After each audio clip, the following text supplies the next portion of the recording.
Welcome to the lecture. I'm Cynthia McCallister. So far, we've explored why our old systems of education should be changed and briefly reviewed the learning culture systems. We've also reviewed new concepts from science and philosophy that justify school reform. Now I'll explain learning cultures in more detail and tell how some of its distinctive features provide a promising approach for changing the way schools are structured. We learned that the systems that structure modern-day schools are some of the same that structured schools hundreds of years ago. With such deeply rooted systems securely in place, it's no wonder that schools have developed a reptilian-like resistance to change, and it's easy to understand how some skeptics might doubt that substantive change within our existing comprehensive education system is at all possible. I shared this skepticism. I was a public school teacher for a number of years, and all of my own children attended public schools. The taken for granted assumptions about what school is and how teachers and students should act and behave was an all-powerful script that dictated how everyone participated in the systems of schooling from my standpoint, whether they were a student, a parent, a teacher, or a principal. It seemed that every person in these various roles invested their energy and attention into doing what they were supposed to do, according to the script, according to the traditions we've discussed. That any suggestion to do otherwise was a mere distraction. I created the learning cultures model with the intention of developing systems powerful enough to unroot these stubborn conventions and to replace them with new and improved classroom practices that align with some of the insights from science that we've discussed. How did I accomplish this? As I began to read and better understand how cultural practices shape the way that people think and understand, I began to think about how the mechanisms of cultural transmission could be more deliberately exploited to bring about targeted outcomes. If we think about schooling as a social construction and understand the social and cultural processes that caused it to be what it is, why not use the same principles to recreate it? Why not reconstruct schooling practices in such a way as to develop school and classroom cultures that support the kind of learning outcomes that are desired? So, how does learning cultures leverage new science and technology to overturn ancient traditions? How do the learning cultures formats revamp classroom systems according to principles you've learned about in order to accomplish the reforms that have been called for? How do learning culture systems improve upon the more passive classical transmission model? The kind of active, socially based education that you've learned is so important to students is achieved in learning cultures through a system of formalized practices that we call formats. In the second lecture, I introduce you to the concept of a learning cultures format. I want to take a minute to explain the concept a little more thoroughly here. The psychologist Jerome Bruner coined the term format to describe the kind of social situations that young children take part in and that support the development of autonomy. A format is a recurrent, predictable social routine that structures increasing opportunities for learners to experience autonomy, practice new competencies, and develop proficiency and independence in using them. Bedtime stories, mealtime rituals, dressing routines, and other familiar recurrent activities serve as a kind of stage. Children take their place on the stage and perform according to a sort of social script to develop proficiency and independence in using the language and conventions of their culture to communicate with people and to achieve their goals. Competencies are internalized and integrated into the memory through learning. As children gain competence in these familiar situations, these competencies can be later called upon when they're needed in other similar social situations. Through participation in familiar formats, the child gains access to new knowledge, has a chance to learn the things that are important in the larger culture, and has opportunities to store up new competencies so they can be later used when they're demanded in other cultural situations. In education psychology, this process is known as transfer. It's through these routines, as Christina Ernling points out, that the social world provides the framework for learning. Take a minute to recall the image of the panopticon discussed in Lecture 2. The physical structure of the panopticon was designed for the efficient surveillance of prisoners. This structure was applied to schools, where students were assigned to their isolated space and could be observed and monitored. But the new science of learning recognizes that the impulse to learn comes from inside the person. Rather than surveillance and control, educational experiences should motivate and inspire self-initiated learning. The formats are designed to promote social interactions that foster independence and agency and adhere to social norms. In my imagination, a format is like a molecular sphere. All the elements of the format, people, artifacts, the conditions of the situation, are bound together by the energy of a common purpose and shared conventions for behavior. This highly patterned, norm-bound sphere of activity distinguishes each format as a specialized situation. The highly social, routine-bound way of learning described by Bruner is now understood by scholars of literacy as the way that people in general learn not only how to read and write, but also how to become literate in using these abilities as social situations demand.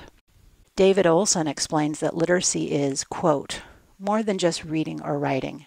Literacy is the ability to participate actively in a community of readers who have agreed on some principles of reading, a hermeneutics, if you will, a set of texts to be treated as significant, and a working agreement on the appropriate or valid interpretations of these texts, end quote. Olson and others in the international education community now agree that literacy is a social condition as much as it is a cognitive condition. Since we now know so much about how people think and learn, we can strategically restructure classrooms to take advantage of both students' learning instincts and the cultural context of the classroom. The formats do just this. They establish a set of rules that have been systematically formulated to apply the instructional theories that we have access to. One way to better achieve the aims of academic literacy is to reorganize classroom environments so that they support opportunities for students to share perspectives and develop joint intentions targeted on high learning standards. Formats provide a blueprint for reorganizing the classroom. Let's take a minute to explore how cultural processes work in classrooms and schools, and let's then think about how we can get these processes to work for us, to change schools so that they better work for students. The Soviet psychologist Lev Vygotsky maintained that all higher-order thinking is culturally mediated. In other words, the way that we represent ideas to ourselves consciously and think about them is governed by our experiences within the social world. We learn to think about ideas through the influences of how others think about them. Vygotsky called this process cultural mediation because our interactions with the people and things of our culture mediate our thinking and development. Vygotsky provided an image of the mediational triangle, as he called it, to represent this process. Vygotsky's idea is that all higher-order thinking is culturally mediated, and his visual image of the mediational triangle became a tool to my thinking about the possibilities of recreating school. In his triangle, the student is positioned on the left base. The endpoint of the student's development is positioned on the right base of the triangle. Presuming a person could develop in isolation from their culture, the base of the triangle would represent that course of development. But humans don't develop in isolation.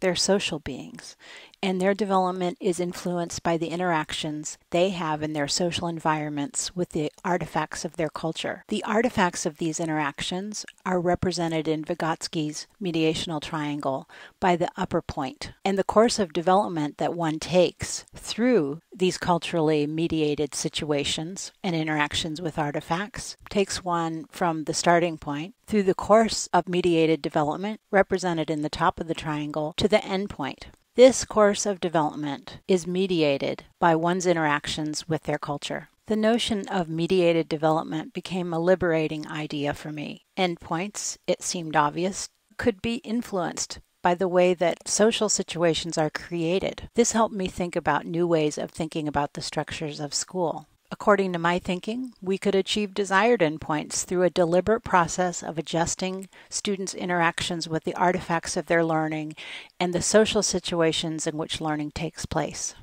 The overall aim of what would become learning cultures was ultimately to increase opportunities for students to be able to share intentions, to be able to exercise freedom and agency, and to be able to have opportunities to cooperate and collaborate with one another and to experience a sense of we-ness.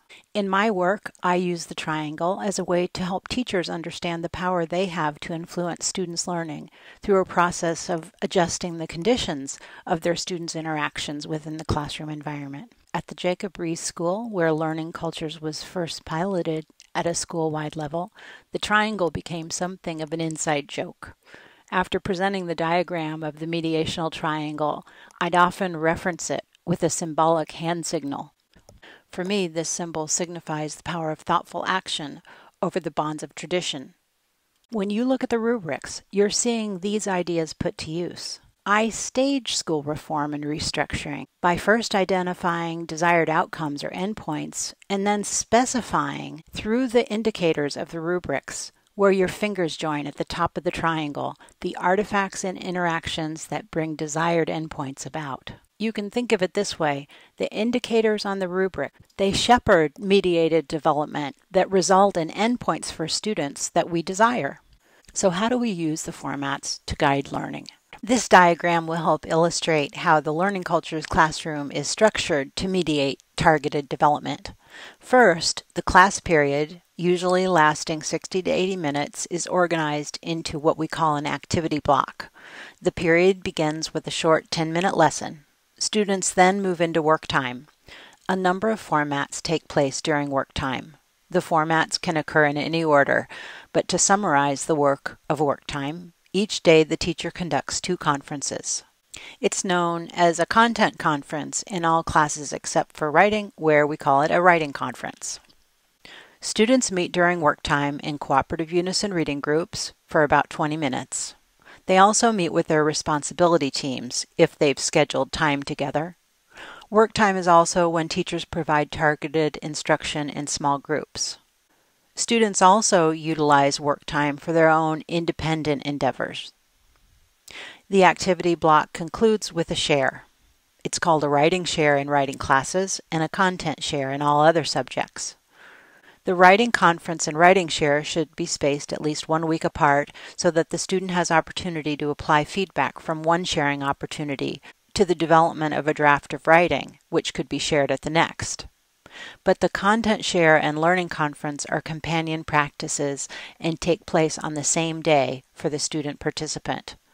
This allows opportunity for the student to wrestle with a challenge in the context of the learning conference and then to share how the challenge was resolved in the content share. The Learning Cultures educational model attempts to restructure traditional systems of schooling so that activity and interactions are pluralistic, democratic, and inclusive. They're organized around student-directed cooperative social activities that support learning. The teacher is present in these activities, of course, but rather than being the primary locus of action at the head of the class, the teacher serves as a supportive and facilitative role, while the students themselves become the locus of action. Also, contrary to the conventional assumptions about normalcy and abnormality that structure conventional education systems, Learning Cultures assumes that there will be vast diversity within any relatively large group of students. Rather than treating diversity as abnormality and pulling students offline, diversity is harnessed for learning. Students work in relational circles with one another around tasks that are intrinsically motivating. Their interactions have an influence of normalizing behaviors and thinking. Social norms take over to govern how ideas should be considered and how students should treat one another. These rules have been codified and consist in a collection of single-page rubrics that specify how to play by the rules, essentially, within the context of each format or activity. The rules specify roles and responsibilities for both teachers and students, and guidelines for how academic standards are used. The rubrics carry a deontic power. In other words, they have a sort of status that participants are obligated to respect, and they foster a sense of responsibility in students to do the things they're asked to do, things that have been previously designed to result in learning. The rubrics can be used by teachers as a guide for instruction, to support students in how to participate. They can also be used as a tool for professional development purposes, as a self-assessment tool for teachers, or a norming tool for staff development. Principals may also use the rubrics to guide teacher observations and evaluation. Learning cultures can be characterized by these features. First, it's progressive. The model is premised on the lasting progressive commitment to human and civil rights through activities that allow students to experience and learn through a process of exercising these rights in the classroom. It builds on education reforms begun in the 19th century, which sought to reorganize the system of education that was at the time organized mostly to prepare the elite for the university. These reforms were initiated to offer wider access to education to a broader population. Progressive education also emphasizes experience as the main force of learning. Over its long history, progressive education has aimed to help students learn to value and exercise the rights and dispositions that free people in a democracy must possess: freedom of speech, movement, association, participation in civil discourse, self-determination, and independence. Over the last several decades, the term progressive in the context of education has been misapplied in a tired education debate. On the one hand, progressive has become a term used to suggest a lack of regard for skills and rigor in instruction, of a permissiveness and lack of concern that students learn what will be expected of them when they graduate.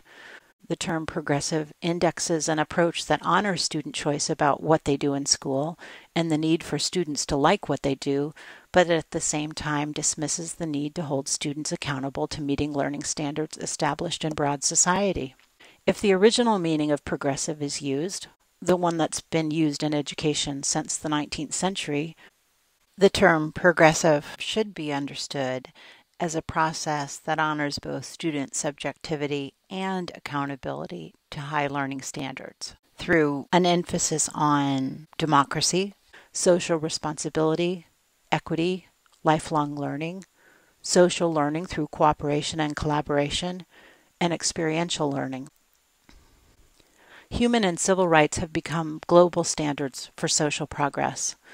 By definition, a progressive education should assume accountability to social norms, conventions, and values that have enabled progress of this kind to be achieved through the history of humanity. Learning cultures is an interpretation of progressive education that isn't loose or permissive or unconcerned with rigor. Second, learning cultures is student-centered. It honors student choice and independence, but it's also progressive in an innovative way because it's informed by the new psychology of intentionality and shared intentions. That is, in addition to honoring student choice and independence, the Learning Cultures program is deliberately organized to cultivate students' intentions to reach established high academic standards and to cooperate and collaborate with others in order to have access to their perspectives in pursuit of high learning standards. Within the Learning Cultures model, shared intentions are seen as the primary force in higher order thinking. Within learning cultures, kids make their own choices about what, how, and with whom they learn, but they make these choices with regard to reaching high learning standards. Number 3, learning cultures is accountable. The root of the word progressive is progress, and the success of learning cultures is determined by how successfully students achieve progress in meeting high academic standards. Accountability to student learning is infused throughout the system of learning cultures formats. Number 4, learning cultures is flexible and modular. The learning cultures system of formats are structured around discrete practices. These practices work most powerfully when they're implemented in synchrony at the classroom and school level, but the practices are also modular. That is, they can be implemented systematically starting with several practices in one classroom or at one grade level and increasing by scale.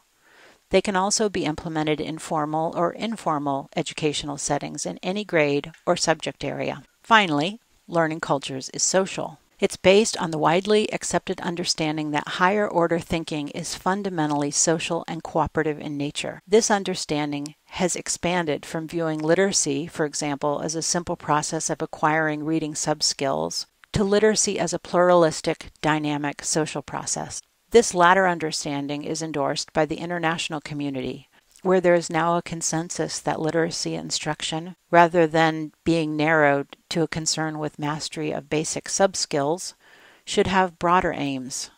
It should serve in the development of economic well-being, greater social awareness, and critical reflection as a basis for social and personal change. According to UNESCO's Education for All 2000 assessment, literacy was defined as, quote, the ability to read and write with understanding a simple statement related to one's daily life. It involves a continuum of reading and writing skills and often includes also basic arithmetic skills. But over the course of a decade and a half, the definition has evolved. UNESCO now defines literacy as, quote, the ability to identify, understand, interpret, create, communicate, and compute using printed and written materials associated with varying contexts.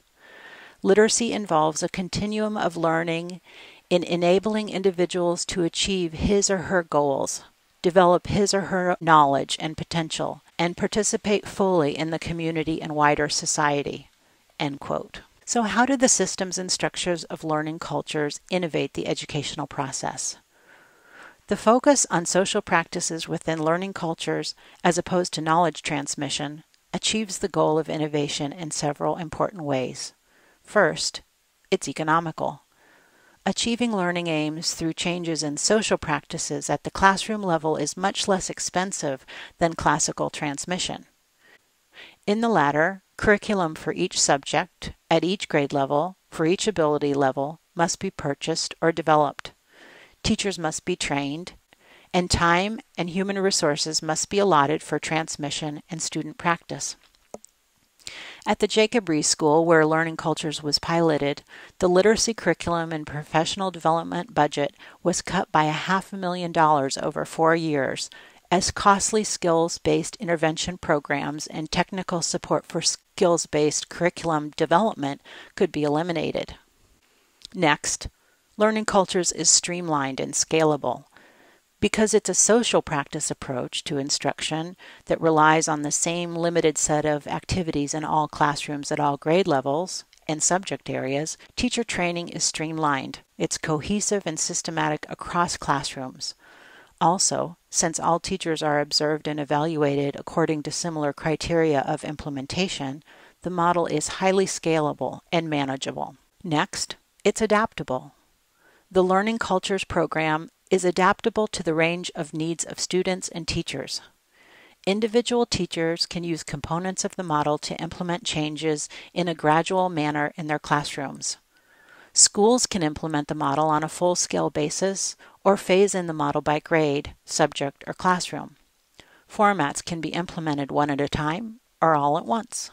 Next, Learning Cultures is supportive of social-emotional learning and positive school culture. The model promotes the development of positive school cultures because the practices hold students accountable to enforcing strong positive social norms and demonstrating promotive behaviors toward one another in every activity. Throughout the course of days, weeks, and months, as students take part in the formats, all of them in the school have countless opportunities to practice empathy, consideration, and compassion to their peers. Research tells us that positive social-emotional learning experiences enhance the student's sense of well-being, and research also tells us that positive social-emotional learning experiences support academic achievement. Finally, Learning Cultures is effective. The model has been piloted and implemented in 9 New York City public schools that serve kids who are linguistically and culturally diverse, and the majority of whom live in poverty. Learning Cultures was piloted at the Jacob Riis School. In a comparative study of students in this school, compared to 5,000 other students in 10 other schools, serving students of comparable socioeconomic status and language backgrounds, Jacob Riis students made statistically significant gains in math and English language arts achievement in the first year of implementation, and the effect sizes of these gains were large. But also, the dramatic gains that students made in the first and second years of implementation were maintained through the next few years. You might still be skeptical. The whole idea that schooling can be reorganized around social interactions instead of lectures and explicit teacher-led lessons might seem counterintuitive. And as someone who's been raised within educational systems based on classical transmission methods of instruction, your common sense understanding of education probably dictates that there is no learning in school without direct instruction. The message you're hearing here might even seem a little bit sacrilegious, but just think about it. Every transformative new technology defies convention. Devote some more time to deepening your thinking about educational innovation.